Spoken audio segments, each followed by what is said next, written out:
When it opened in 1996, Wan Plaza was some of the most expensive real estate in the city of Guangzhou.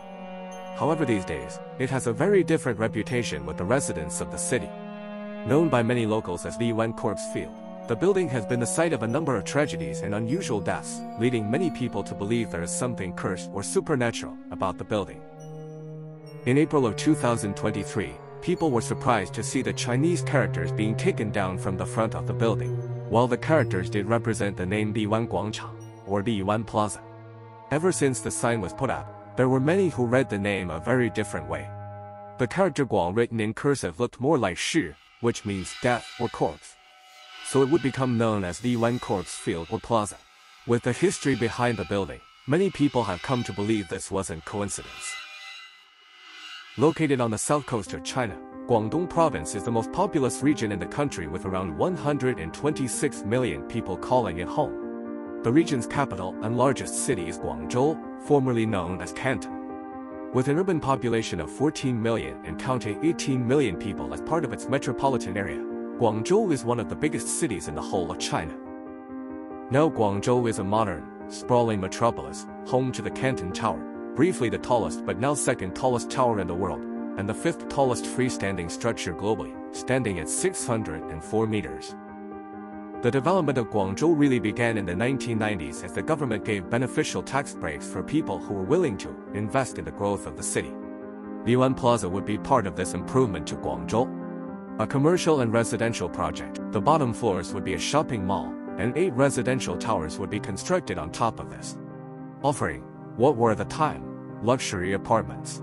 However, the project was plagued by problems from the start, which have added to the belief that the building is cursed by something supernatural. In the years it took to complete the project, Wan Plaza went through a number of different developers. Each faced different issues, and some would not survive the building's construction. The first person in charge of the project is referred to as Boss Xie. He was said to be the CEO of the Guangzhou Guangjian Group. The site for the construction was one of the older residential areas in the city. At this time in China, many of the bosses in charge of property companies were corrupt, and didn't mind using criminal methods if it meant saving money. Boss Xie tried to strong-arm the residents into leaving their homes without having to pay compensation. Residents were violently beaten, their homes smashed up, looted, or even burned to the ground. This came to a head when Boss Xie supposedly ordered any remaining homes to be burned down, whether or not the owners were inside at the time. This is said to have caused the deaths of around 24 people. This was a step too far from Boss Xie. He would be arrested and imprisoned for his actions. Still today, many people claim that the voices of those that died can be heard playing mahjong, where the sounds of children playing echo in the lower floors of the shopping mall. Taking over the project from Boss Xie would be a retired military man named only as Boss B. By now most of the residents had been cleared out, and any left would leave after hearing about the fearsome reputation of the new man in charge. Boss B had a history of using strong-arm violent methods in his work.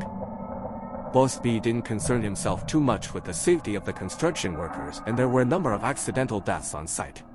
He would also embezzle a significant amount of money out of the project.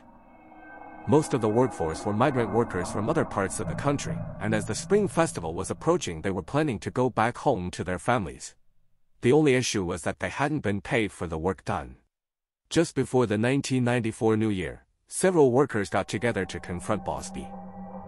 They would find Boss B and his mistress dead in the on-site office. Both appeared to have been violently attacked. Blood splattered across the office. Some of the witnesses commented that it was as if they had been ripped open by an animal. The third man put in charge did not stay in the position for long. He was a superstitious person and felt that the site gave off a bad feeling given what had already happened to the previous people in charge of the project. The fourth person to take charge of the project was another, former military man.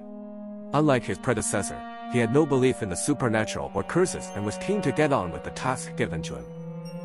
It is said that one night, while examining the construction site, he was attacked and bitten numerous times by a stray dog. In agony from the bites, he called for an ambulance, but there was no response from the emergency services. It would take more than half an hour for him to get a response and be taken to hospital. He would die soon after arriving at the hospital.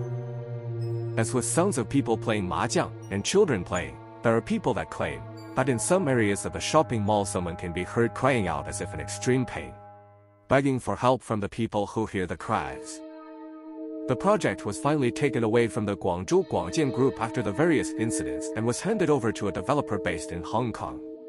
However, the head of this company, as with many people from Hong Kong, was a big believer in the ancient Chinese concept of feng shui. The traditional practice of feng shui, literally meaning wind water, was to help people harmonize with the environment around them. In the past it was used to orient buildings that were spiritually significant. In modern times it has become a popular practice in interior design for homes and businesses, as people hope it will bring them good health or money. While many people from mainland China don't really follow the practice much these days, it is still commonly used by people from Hong Kong and Guangdong province. When making the designs for the Disneyland in Hong Kong, feng shui was used, including shifting the proposed entrance by 12 degrees from what was originally proposed. The new developers asked a feng shui master to come to the site and check it for them. They were told that this site was that of a ghost gate. Building a park or temple here would have been fine, but if they continued on with this project it would curse their family for 3 generations.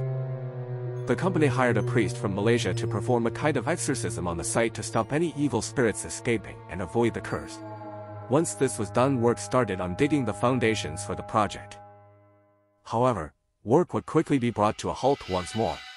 While excavating the ground, 8 coffins were discovered. The coffins were empty. They had been placed there many years ago in a ceremony to keep evil spirits buried underground. Now they had been moved. In traditional beliefs, the evil spirits would be unleashed. The Hong Kong developer would give up on the project soon after the discovery of the coffins. Once again the project would be passed on, this time to a developer from Taiwan. The construction would finally be completed in 1996, seemingly without any further incident. The project would thrive for a number of years despite the stories about its development.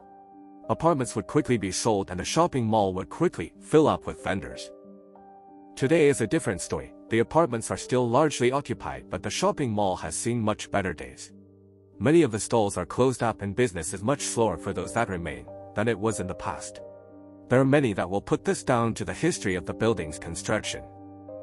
Much of it is myth or urban legend that has grown over the years. In truth, the project started as a government project. It only changed hands once, which was indeed to a Hong Kong developer. The stories of its troubled beginnings have been embellished, but that is only due to the unusual events that occurred in the building over the years. The strange deaths and accidents that have happened here since the early 2000s cannot be disputed, and are the major reason for the creation of the legend behind its construction, and it being known to the locals as the Wan Plaza. The first recorded death happened in early January in 2004. A shop owner died after being electrocuted by the switch to the shutters of their store while closing up for the night.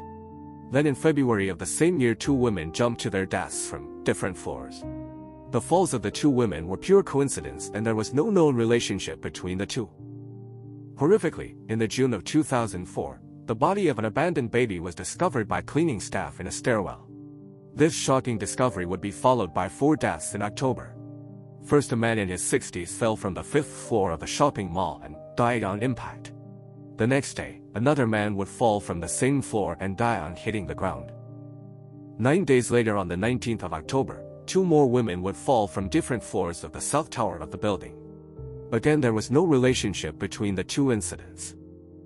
The final death in 2004 was that of a security guard. The man apparently died after inhaling fumes from a stove he had lit to try and stay warm in the cold winter night. It wouldn't be until May of the following year that there would be another death. A man in his 40s fell from the 5th floor, dying instantly. There was then a period of relative calm for the next few years with no deaths reported.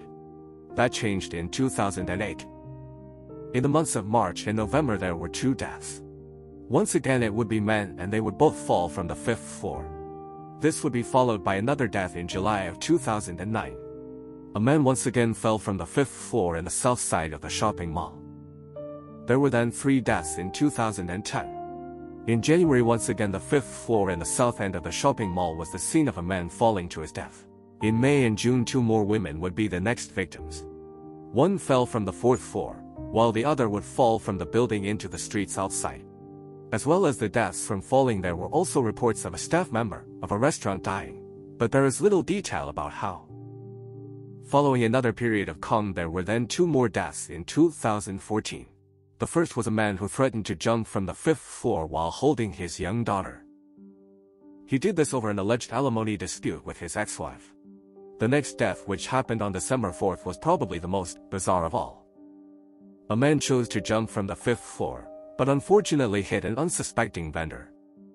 Both men would be rushed to hospital. The man who jumped survived the fall but was badly injured. The man he hit died from the injuries he sustained. When police interviewed the surviving man, he at first struggled to tell them his name or where he was from. The man would eventually claim his name was Zhang Jinfu and he was from an area close to the border with Vietnam. However, when police searched the name in their databases, they couldn't find any males who had that name. The police took a sample of DNA from the man and checked against samples of wanted fugitives. It would come back with a match. The old man who had killed another man jumping from the 5th floor was once one of the most wanted men in Guangdong province, Lin Jincheng. Lin Jincheng had been in and out of prison for most of his life since he left education. He committed a number of robberies and stabbed a man in one robbery attempt, but did not kill his victim. In prison, he would form a friendship with a cellmate of his named Li Chong. While the pair were in prison, they made plans to make money once they were both released. The plan to rob people as they were leaving KTV bars that were growing in popularity in the city. On finishing their sentences, they would buy a number of firearms on the black market to help their robberies go smoother. They chose a man known to Li Chong as their first victim. The target was known to Li Chong through gambling and supposedly owed him money. They robbed the man of a significant amount of cash he was carrying and all valuables they could take. They then headed to Macau, where they sold the valuables on the black market and hit the casinos to gamble with the proceeds of the robbery. As the money started to run out, they returned to Guangzhou. While eating one night, they were spotted by the man they robbed, who contacted the police. As the police arrived at the scene, Lin Jincheng and Li Chong tried to make good their escape by taking a taxi at gunpoint. A shootout with the police broke out. One officer would be shot in the stomach by Lin Jincheng, the bullet damaging the officer's spine. Li Chong was shot and killed. In the chaos, Lin Jincheng managed to escape. The officer he hit would survive his injuries and make almost a full recovery, eventually returning to his duties. The police in Guangzhou would release a novelty deck of cards with the faces and details of wanted fugitives on the face of each card. Lin Jincheng was given the ace of spades. Lin Jincheng fled back to Macau, where he would work in a casino for a number of years. However, in 1999, Macau would be handed back to China. This meant it would be much more difficult for Lin Jincheng to stay hidden. He left China and would spend years moving around different countries in Southeast Asia. During this time, he found it hard to make money and lost contact with much of his family. As he aged and his health began to fail, he eventually returned to Guangzhou under a fake ID.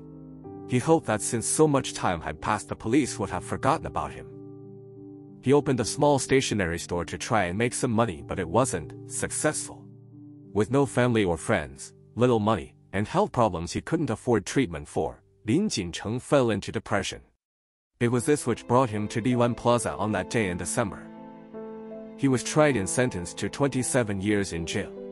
He was also ordered to pay compensation to the family of the man he killed in his fall and to Officer Liang, the man he shot in 1997.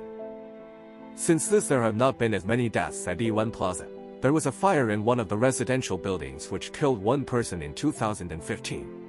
And there have been more people who have jumped or fallen but survived the falls. One man described the feeling of being pushed in his fall, claiming he had no intention of jumping, but felt a hand on his back which pushed him over the railing.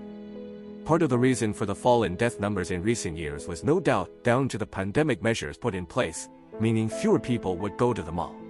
But the plaza management has also attempted to prevent people's death. Netting has been placed to catch anyone falling from higher floors, and the railing has been made more secure. It is difficult to find a reason why Wan Plaza has had so many incidents over the years, which why such a legend has built up around the building in people looking at supernatural explanations. The stories of its construction are largely urban legend, but the discovery of the 8 coffins did actually happen. They were dug up from what would become the south end of the building, which is where many of the deaths would occur. People have been quick to make a supernatural link from this. However, there is no obvious reason why so many people fell or jumped from the 5th floor. This has brought many people to believe the feng shui of the building is the reason for the issues it has seen over the years. Believers of this think the complex was always destined to have bad luck due to the layout of the building. They say when you look at the complex from above it resembles a tomb, the 8 residential blocks symbolizing burning incense. The removal of the old sign is part of a larger planned renovation project, which the vendors who remain in the building hope will breathe new life into the mall. There are those that believe removing the character Guang, which looks like Shi, will help change the fortune of the building. These days the mall has become the top destination for local ghost hunters looking for evidence of the supernatural presence people believe exists in the building. They hope to catch the ghostly voices that have been heard, or feel the hands that have pushed people from the higher floors. But the question of what caused so many people to die in the south end of Biwan Guangchang will probably be something that will never be truly answered. Time will tell. Now the pandemic measures in China have been lifted for a year, if people will be drawn back to it. Thanks for watching. If you enjoyed the video, please consider like, subscribing and commenting. And we hope to see you again for the next video.